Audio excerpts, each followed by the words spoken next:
President Trump is promising a 4th of July celebration like no other, but it comes with backlash. We will tell you what he has planned. Unicorns, dragons, and even Sasquatch himself are making their way to Spokane for the rest of the year, and you can go learn about all these mythical creatures. Demonstrators around the country are demanding migration facilities be closed at the southern border. This follows a new report by the Department of Homeland Security. We will tell you what it found. 5 a.m. on our Wednesday morning. Welcome to KREM 2 Morning News. Happy to have you with us. I'm Jen Yord. I'm Taylor Vito. And I'm Evan Irani.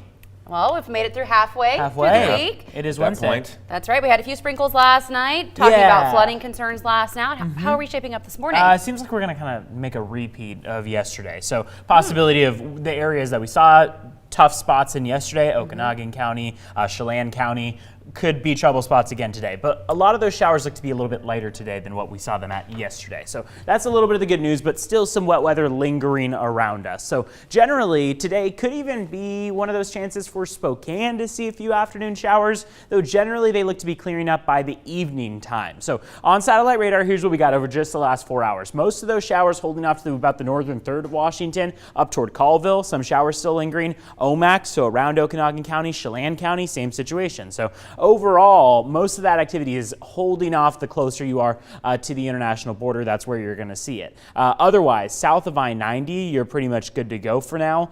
The afternoon, though, shows our best bet for showers to come really over the next several hours. That means that around 8 o'clock, 9 o'clock, we could encounter maybe a few drizzles, but afternoon thunderstorm activity probably won't be happening in the Spokane area. That's the good news.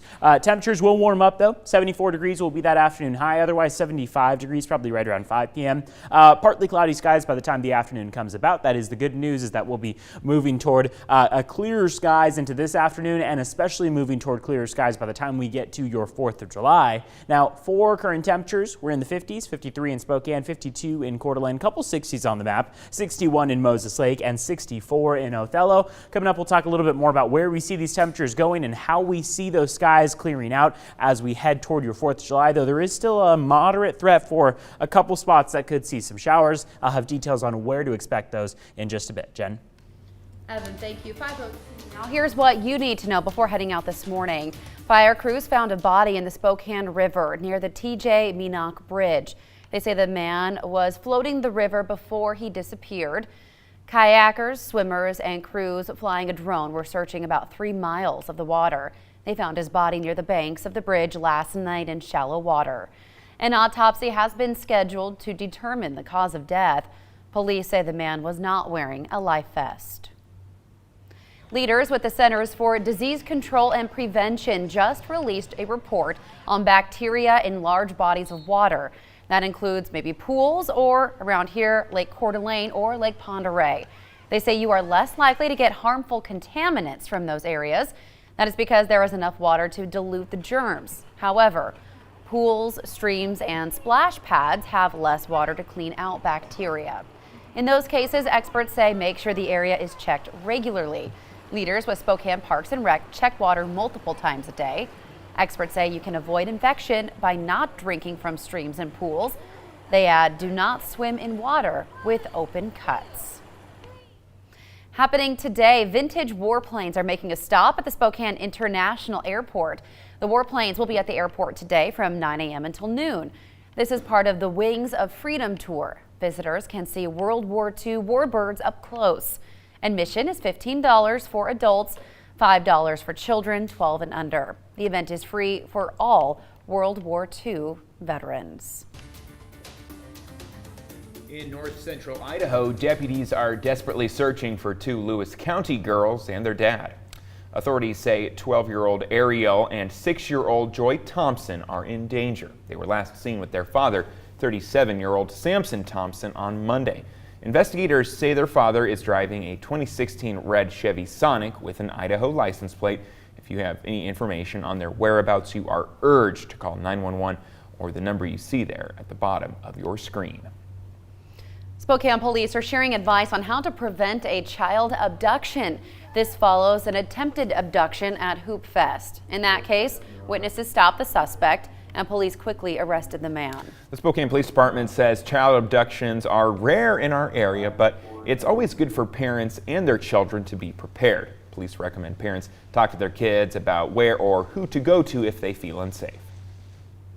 You need to have a plan in place where, nope, can't use your cell phone, can't find mom and dad, so let's start with the police. That's the person you would go to, or a fireman, somebody in uniform. We want you to do that. If you think somebody's trying to take you, physically restrain you, you need to yell, you need to scream, you need to fight.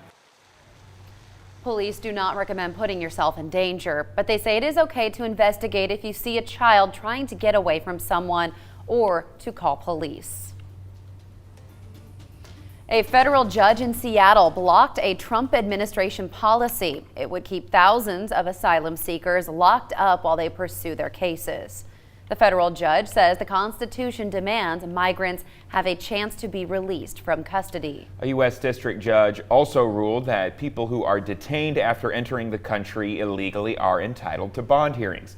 The judge ruled that as asylum seekers who have entered the U.S. are entitled to the Fifth Amendment's due process protections. Attorney General William Barr announced in April that the government would no longer offer these types of hearings, but instead plans to keep them in custody.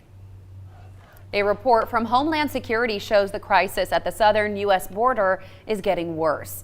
Demonstrators around the nation protested yesterday. They demanded facilities holding migrant families be closed. Department of Homeland Security inspectors, quote, observed serious overcrowding and prolonged detention at 5 locations in South Texas last month. The DHS described the situation at our southern border as, quote, an acute and worsening crisis. This week, several lawmakers visited migrant detention buildings along the border. I've been deeply moved by what I have seen, what I have observed. When you see something that is not right, not fair, not just, you have to say something. The House Oversight and Reform Committee responded to the report by scheduling a hearing for next week. The House's hearing will take place again next week. It is coming up on 5:07 now. The 4th of July is tomorrow. President Trump is promising a massive parade showing off our military. The president says the event, like no other, will show off tanks and fighter jets. It'll include the first military parade since 1991, which was the end of the Gulf War.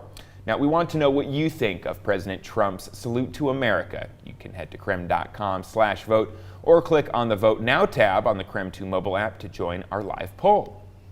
Tomorrow, President Trump will be delivering a July 4th speech at the Lincoln Memorial.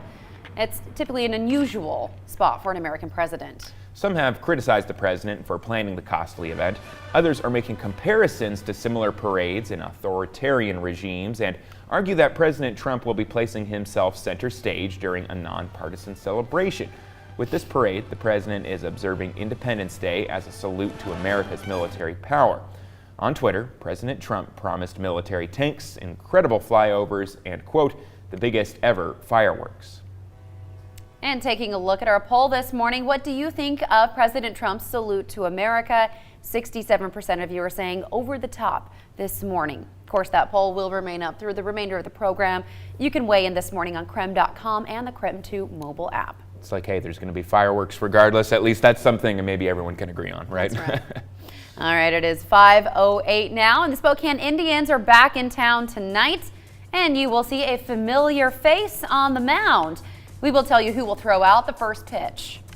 Unicorns, dragons, and sea monsters, oh my. After the break, we'll introduce you to the parade of mythical creatures coming to Spokane this week. 129 years ago today, Idaho became part of the United States. It was just in time for Independence Day. By 1880, there were more than 32,000 Idahoans proudly living in the state. We're back with more on KREM 2 Morning News after the break.